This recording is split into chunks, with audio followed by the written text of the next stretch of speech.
Assalamualaikum warahmatullahi wabarakatuh. Sebelumnya saya mengucapkan terima kasih kepada dosen pengampu mata kuliah umum PKN yaitu Bapak Ronald Fransya Ibu SPDN BD yang telah memberikan kesempatan kepada kelompok kami untuk berbicara. Dan tak lupa pula saya mengucapkan terima kasih kepada teman-teman saya yang sudah hadir pada hari ini. Kami di sini dari kelompok 4 kelas EKP 02 yang mengatakan saya sendiri kita. Selanjutnya ada Yuli Amiskri, dari Ardiansa, Rika Ramawati, dan Syashi Syakira Andi. Langsung saja ke materi kelompok kami yaitu tentang hak dan kewajiban warga negara. Di sini saya akan membacakan pengertian hak dan kewajiban warga negara. Hak dapat diartikan sebagai segala sesuatu yang harus didapat oleh seseorang atau sekelompok orang atau sebuah organisasi, instansi maupun pemerintah negara dalam Undang-Undang Republik Indonesia Nomor 39 Tahun 1999 Pasal 1 disebutkan bahwa hak asasi manusia adalah seperangkat hak yang melekat pada hakikat dan keberadaan manusia sebagai makhluk Tuhan yang Maha Esa dan merupakan anugerahnya yang wajib dihormati, dijunjung tinggi dan dilindungi oleh negara, hukum dan pemerintahan dan setiap orang demi kehormatan serta perlindungan harkat dan martabat manusia. Hak warga negara merupakan segala sesuatu yang dapat diterima atau dijalankan oleh warga negara karena telah ditentukan oleh undang-undang, aturan, dan lain sebagainya yang berlaku dalam sebuah negara. Negara dalam hal ini memiliki kewajiban untuk memenuhinya dalam rangka menjamin kelangsungan hidup warga negaranya. Selanjutnya, pengertian kewajiban. Kewajiban adalah segala sesuatu yang harus dijalankan atau dilaksanakan oleh seseorang dalam kaitannya dengan kepentingan dirinya sendiri, alam semesta, masyarakat, bangsa, negara, maupun kedudukannya sebagai makhluk Tuhan. Kewajiban warga negara merupakan segala hal yang menurut peraturan perundang-undangan harus dilaksanakan oleh individu karena kedudukannya sebagai warga dari sebuah negara. Jadi dapat disimpulkan bahwasanya hak dan kewajiban warga negara adalah faktor penting yang ada dalam sebuah negara. Hak di sini berperan sebagai penghalangan kelangsungan hidup dan kewajiban di sini sebagai kewajiban kita sebagai warga negara. Selanjutnya materinya akan dibacakan oleh rekan saya. 2. Hak dan kewajiban warga negara menurut Undang-Undang Dasar 1945. Yang pertama, hak atas pekerjaan dan penghidupan yang layak, pasal 27 ayat 2. Kemudian hak untuk hidup dan mempertahankan kehidupan, pasal 28A. Kemudian hak untuk membentuk keluarga dan melanjutkan keturunan melalui perkawinan yang sah, itu pasal 28B ayat 1. Kemudian hak untuk mengembangkan diri dan melalui pemenuhan kebutuhan dasarnya dan berhak mendapatkan pendidikan ilmu pengetahuan, itu pasal 28C ayat 1. Kemudian hak untuk memajukan dirinya dalam memperjuangkan haknya secara kolektif untuk membangun masyarakat, bangsa, dan negaranya, pasal 28C ayat 2. Kemudian hak atas pengakuan, jaminan, perlindungan, dan kepastian hukum yang adil serta perlakuan yang sama di depan hukum, itu pasal 28D ayat 1. Kemudian hak untuk mempunyai hak milik pribadi, itu pasal 28I ayat 1. Kemudian kewajiban wajib menaati hukum dan pemerintahan, itu pasal 27 ayat 1. Kemudian wajib ikut serta dalam upaya pembelaan negara, itu pasal 27 ayat 3. Kemudian wajib menghormati hak asasi manusia, itu pasal 28C ayat 1.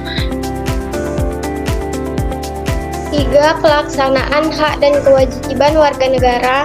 Pertama, Pancasila perlu dimengerti secara tepat dan benar, baik dari pengertian, sejarah, konsep, prinsip, dan nilai-nilai yang terkandung di dalamnya. Tanpa mengerti hal-hal yang mendasari ini, amat sulit Pancasila untuk diamalkan. Selain itu, Pancasila akan cepat memudar dan dilupakan kembali. Yang kedua, perlu pedoman pelaksanaan. Semestinya tidak perlu malu mencontohkan apa yang sudah dilakukan oleh pemerintah Orde Baru yang berusaha membuat pedoman penghayatan dan pengalaman Pancasila pasal 4.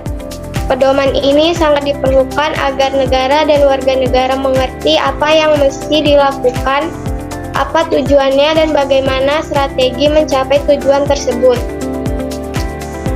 Yang ketiga, perlu adanya lembaga yang bertugas mengawasi pelaksanaan Pancasila. Lembaga ini bertugas antara lain memfasilitasi aktivitas-aktivitas yang bertujuan untuk mensosialisasikan Pancasila, membuka ruang-ruang dialog agar tumbuh kesadaran berpancasila baik di kalangan elit politik, pers, anggota legislatif, eksekutif, yudikatif, dan masyarakat luas. Yang kelima, menggali sumber historis, sosiologi, politik tentang harmoni kewajiban dan hak negara dan warga negara Indonesia. Yang pertama, historis. Secara historis, perjuangan menegakkan hak asasi manusia terjadi di dunia Barat atau Eropa adalah John Locke, seorang filsuf Inggris pada abad ke-17 yang pertama kali merumuskan adanya hak alamiah atau natural rights yang melekat pada setiap diri manusia, yaitu hak atas hidup, hak kebebasan, dan hak milik. Coba Anda pelajari lebih jauh ihwal kontribusi John Locke terhadap perkembangan demokrasi dan hak asasi manusia. Yang kedua, sosiologis. Terkait dengan tersebut, terdapat pandangan bahwa Indonesia harus dibangun dari hasil perombakan terhadap keseluruhan tatanan kehidupan masa lalu. Inti dari cita-cita tersebut adalah sebuah masyarakat sipil demokratis yang mampu mengharmonikan kewajiban dan hak warga negara. Yang ketiga, politis. Secara politis, dinamika kewajiban dan hak warga negara Indonesia terjadi disebabkan terjadinya amandemen terhadap UUD NRI 1945 pada era reformasi. Pada saat itu muncul berbagai tuntunan di kalangan masyarakat, terutama yang digunakan oleh mahasiswa dan pemuda. Muncullah beragam tuntunan didasarkan pada pandangan bahwa UUD NRI 1945 sebagai konstitusi negara belum cukup memuat landasan bagi kehidupan yang demokratis, pemberdayaan rakyat, dan penghormatan yang tinggi terhadap hak-hak asasi manusia. 6. Dinamika dan tantangan untuk mewujudkan harmoni hak dan kewajiban. Dinamika dan tantangan untuk mewujudkan harmoni kewajiban dan hak warga negara terjadi terutama setelah terjadinya amandemen terhadap UUD NRI 1945.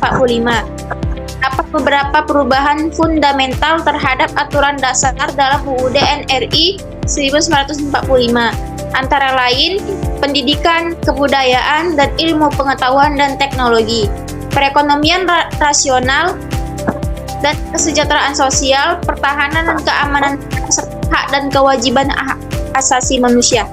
Yang ketujuh, pandangan para pemikir tentang hubungan negara dengan warga negara.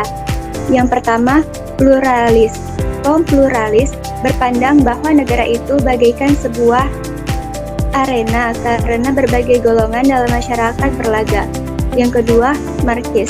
Dari Marxis berpendapat bahwa negara adalah serangkaian institusi yang dipakai kaum berjuis untuk menjalankan kekuasaannya.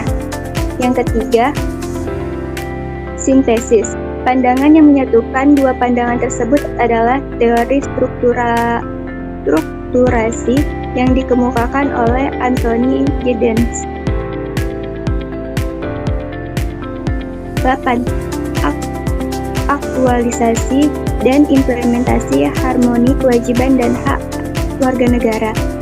Aktualisasi dan implementasi harmoni kewajiban dan hak warga negara. Keseimbangan antara kewajiban dan hak warga negara merupakan faktor kunci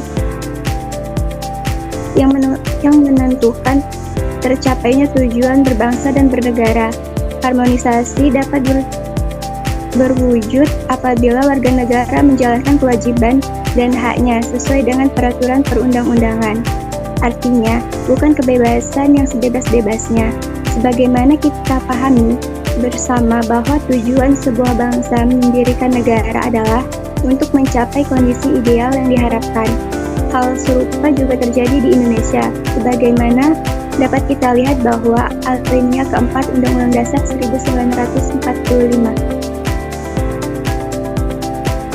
Kesimpulannya, hak dapat diartikan sebagai segala sesuatu yang harus didapat oleh seseorang atau sekelompok orang atau sebuah organisasi, instansi maupun pemerintah negara yang sudah tercantum dalam Undang-Undang Negara Republik Indonesia Nomor 39 tahun 1999 Pasal 1.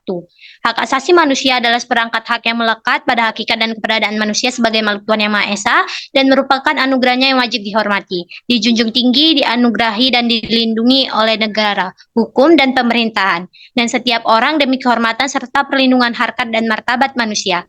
Adapun kewajiban adalah segala sesuatu yang harus dijalankan atau dilaksanakan oleh seseorang yang dalam kaitannya dengan kepentingan dirinya sendiri, alam semesta, masyarakat, bangsa, negara, maupun kedudukannya sebagai makhluk Tuhan. Sekian presentasi dari kelompok 4. Kami akhiri. Wassalamualaikum warahmatullahi wabarakatuh.